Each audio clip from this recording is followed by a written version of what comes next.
En sortant de la synagogue, ils se rendirent avec Jacques et Jean à la maison de Simon et d'André. La belle-mère de Simon était couchée avec de la fièvre. Aussitôt on parla d'elle à Jésus. Il s'approcha, la fit lever en lui prenant la main, et à l'instant la fièvre la quitta. Puis elle se mit à les servir. Le soir, après le coucher du soleil, on lui amena tous les malades et les démoniaques. Toute la ville était rassemblée devant la porte. Il guérit beaucoup de personnes qui souffraient de diverses maladies. Il chassa aussi beaucoup de démons et il ne leur permettait pas de parler parce qu'ils le connaissaient. Vers le matin, alors qu'il faisait encore très sombre, il se leva et sortit pour aller dans un endroit désert où il pria. Simon et ceux qui étaient avec lui se mirent à sa recherche. Quand ils l'eurent retrouvé, ils lui dirent « Tout le monde te cherche ». Il leur répondit « Allons ailleurs dans les villages voisins, afin que j'y prêche aussi, car c'est pour cela que je suis sorti. » Et il prêchait dans leur synagogue par toute la Galilée et chassait les démons.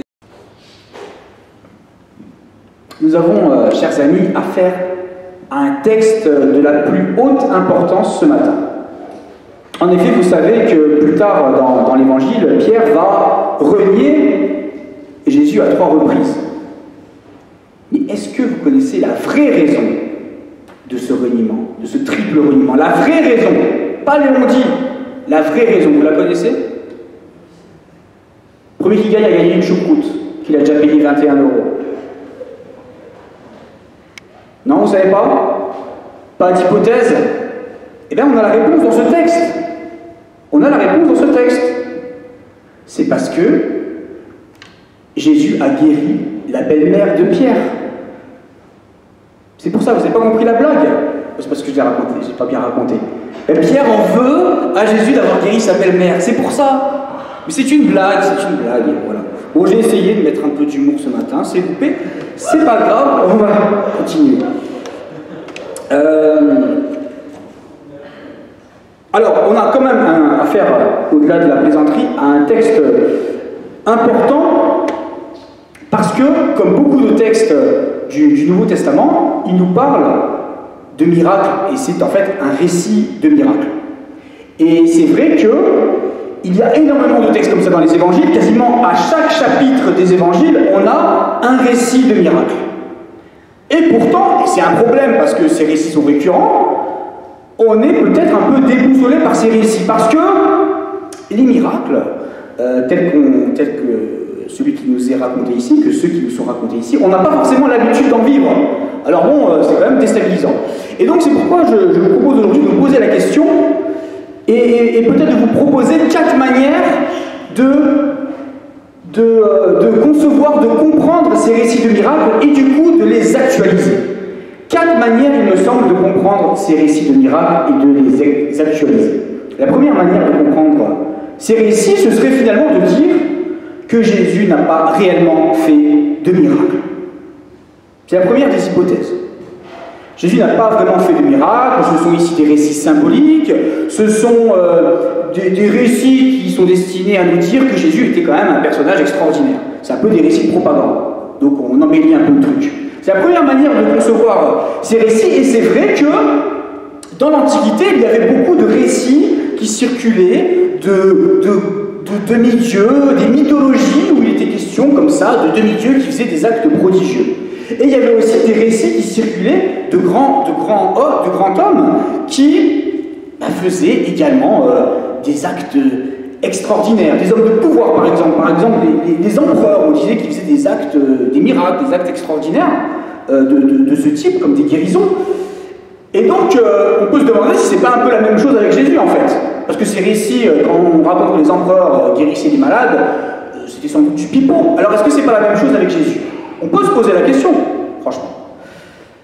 Mais le problème, et ce qui est interpellant quand même avec Jésus, c'est que, bien sûr, les partisans de Jésus disent que Jésus a fait des miracles, mais même ceux qui ne sont pas partisans de Jésus nous disent que Jésus a fait des miracles. Par exemple, un historien juif du 1er siècle, qui s'appelle Flavius Joseph, nous dit que Jésus, alors il ne dit pas grand-chose sur Jésus, parce que le christianisme était encore un micro-phénomène, Mais il dit quand même, Flavius Josèphe, cet historien, que Jésus, effectivement, était un sage et un faiseur de miracles. Et même des sources juives antichrétiennes racontent que Jésus faisait des prodiges. Alors évidemment, ces sources ne reconnaissent pas en Jésus le Messie, donc elles disent que si Jésus faisait ces miracles, c'était par l'usage de la magie, qui était proscrite dans le judaïsme, et donc c'était une manière polémique de dire que Jésus était un faux prophète. Mais on voit que si Jésus n'avait pas vraiment fait de miracle, on pourrait supposer que ses adversaires diraient « bon, ben, il n'a pas fait de miracle ». Là, non, ils disent qu'il a fait des miracles. Ils ne sont pas tous d'accord sur l'interprétation, mais ils reconnaissent qu'ils ont fait des miracles, qu'il a fait des miracles, et donc on peut dire que historiquement, effectivement, Jésus a bel et bien fait des miracles. Et si Jésus a fait des miracles, pour nous les chrétiens, c'est évidemment la preuve qu'il est le Fils de Dieu, qu'il est, le Messie. Et si Jésus n'a pas fait de miracle, si Jésus n'est pas vraiment le Messie, si Jésus n'est pas vraiment Fils de Dieu, ça veut dire que Dieu n'est pas vraiment venu parmi nous. Ça veut dire que Dieu ne s'est pas vraiment incarné. Ça veut dire que Dieu n'est pas vraiment capable de nous comprendre, parce qu'il n'aurait pas vécu la même chose que nous. Ça veut dire que Dieu finalement ne serait pas capable de nous élever vers lui, puisqu'il ne serait pas vraiment descendu vers nous, si Jésus n'était pas vraiment le Fils de Dieu qui a fait des miracles. Et donc, je crois que on peut le dire, en tout cas, voilà, c'est mon avis. Cette option de considérer que Jésus n'a pas vraiment fait de miracle, elle n'est pas tenable. Deuxième manière de concevoir les miracles, eh bien, c'est de considérer que Jésus est le même hier, aujourd'hui et demain, et que nous sommes censés vivre des miracles de la même nature, de la même façon que Jésus et les apôtres les ont fait ou vécu. C'est la deuxième manière de concevoir. Le problème de cette hypothèse, c'est que la réalité, l'expérience ne nous renvoie pas toujours à ça. Peut-être que certains d'entre vous ont prié pour des situations, pour des guérisons, vraiment avec foi, avec persévérance, avec tout ce que vous voulez, et qu'ils n'ont pas été exaucés tout à fait. Donc, c'est vrai que le fait de croire qu'on peut, effectivement, qu'on est appelé à vivre des miracles de la même façon que Jésus et les apôtres les ont vécu, ben, quand on ne les vit pas, quand on ne vit pas comme ça des choses prodigieuses, quand on prie avec foi, par exemple, eh ben, ça peut nous déstabiliser, ça peut nous faire douter de Dieu, et ça peut aussi nous faire culpabiliser par rapport à notre éventuel manque de foi. Et c'est vrai qu'il y a certains chrétiens qui affirment qu'aujourd'hui on peut vivre des miracles de la même façon que Jésus et les apôtres les ont vécus. Alors, et d'ailleurs on peut trouver un tas de versets qui vont dans ce sens. Par exemple, quand Jésus dit à ses disciples, si vous aviez la foi comme une graine de moutarde, vous iriez à la montagne, va là-bas, elle se transporterait et rien ne vous serait impossible. Donc on a des arguments pour aller dans le sens de cette lecture, mais, et là je vais vous donner une opinion peut-être qui est personnelle, mais par rapport à l'expérience que je peux avoir, le témoignage que j'ai pu entendre, les choses que j'ai pu lire de la part d'autres chrétiens, d'autres milieux chrétiens, il n'y a rien qui me fait penser que les miracles qui pourraient être vécus aujourd'hui, que certaines personnes revendiquent, soient de la même radicalité, de la même nature, de la même intensité, de la même régularité que ceux qu'ont vécu Jésus et les disciples. En effet, quand Jésus guérit, c'est instantané, c'est à la vue de tout le monde, c'est complètement indiscutable. Et Jésus, les miracles, il en faisait à l'appel. Et ce n'est pas des petites guérisons qui avaient lieu sur 3 mois, sur 6 mois, c'était quelque chose de radical et d'évident. Voilà, donc de dire qu'on peut vivre aujourd'hui, qu'on vit aujourd'hui, si on a vraiment la foi, des miracles avec la même radicalité, avec la même intensité et la même régularité que ceux qu'a vécu Jésus, il me semble que c'est difficile à tenir. D'autant plus que Jésus se méfiait lui-même des miracles. Et il n'était pas obsédé par les miracles. Dans notre récit, d'ailleurs, on voit qu'il y a une sorte d'émulation par rapport aux miracles de Jésus, et du coup, Jésus va se retirer. Il va se retirer dans le désert pour prier. Et plus tard, dans son ministère, quand il sera arrêté, quand il sera crucifié, Jésus ne va pas faire l'usage de sa puissance miraculeuse. Donc on voit que Jésus n'était pas obsédé par ces miracles. peut-être parce que là ne se situait pas l'essentiel. Les miracles étaient importants, il en a fait beaucoup, mais là ne se situait pas peut-être l'essentiel de son message et de ce qu'il a voulu nous laisser. Et d'ailleurs, Jésus donc se méfiait de ces miracles. Dans l'évangile de Marc, c'est largement souligné, Jésus ne veut pas que ces miracles s'ébruitent. Peut-être qu'il se méfiait des miracles, du sens qu'on pouvait donner aux miracles. Il savait que les miracles pouvaient être trompeurs. Il savait aussi qu'il pouvait peut-être laisser penser que la vie de croyant, la vie de chrétien, ça devrait être une vie de miracle permanente ou une vie de facilité. Et donc, voilà, Jésus peut-être avait une méfiance par rapport aux miracles. Et je crois qu'il ne faut pas oublier que les miracles de Jésus, c'était avant tout des signes du fait que Jésus, comme on l'a dit, est vraiment le Fils de Dieu. Des signes que Jésus est bel et bien le Messie. Si Jésus chasse les démons à qui on attribuait la maladie, c'est pour manifester que c'est lui qui allait amener effectivement la victoire sur le mal. Mais ça ne veut pas dire que ces miracles-là, on est censé, nous, les vivre aujourd'hui avec la même intensité et la même radicalité. Donc, deuxième option, considérer qu'on devrait vivre aujourd'hui les mêmes miracles avec la même nature, avec la même régularité que ceux qu'a vécu Jésus et qu'ont vécu les apôtres de la première Église. Voilà pourquoi cette option me semble difficile à tenir. Troisième option, c'est de considérer qu'effectivement, ces miracles étaient liés à un temps particulier de l'histoire de la révélation pour manifester que Jésus était bel et bien le Messie, mais que, du coup, aujourd'hui, on n'aurait plus rien à attendre d'extraordinaire de Dieu. On n'aurait plus à attendre de manifestations extraordinaires de la puissance divine. Ce serait la troisième manière de l'envisager. Et c'est vrai que notre tradition protestante, luthéro-réformée, va dans ce sens. Les réformateurs, nos réformateurs, les premiers protestants, constatant qu'il y avait des dérives par rapport aux croyances miraculeuses dans l'Église romaine, que parfois on jouait un peu sur les superstitions populaires, les réformateurs sont arrivés à considérer que, à partir du moment où la Bible a été écrite, où les Écritures ont été fixées, eh bien, les miracles ont disparu de la vie de l'Église. C'est la position traditionnelle de la réforme luthérienne et réformée, c'est de dire que, étant donné qu'à partir du moment où la Bible a été fixée, où la Bible était totalement écrite et définie, ça suffisait aux êtres humains pour leur salut, et donc les miracles n'avaient plus réellement leur sens et leur pertinence, et donc auraient effectivement disparu de la vie de l'Église. C'est l'option effectivement traditionnelle de notre protestantisme luthérien, mais par rapport à ça, il me semble que la dérive, ce serait de réduire finalement la foi à une sagesse ou à une morale, et ne plus attendre rien d'extraordinaire par rapport à Dieu et par rapport à ce que Dieu peut faire.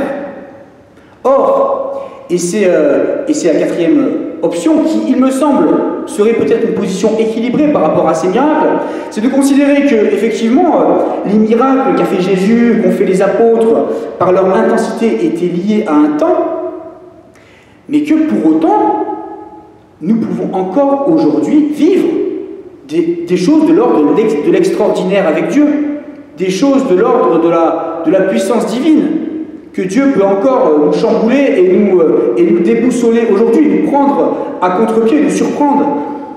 Dans notre récit, quand Jésus débarque quelque part, il ne vient pas apporter juste un moment sympathique à ses interlocuteurs, il ne vient pas simplement amener une réflexion sympathique et profonde sur l'existence, il vient bouleverser des vies, il vient bénir des vies, des individus, des familles, des villes et des villages avec abondance.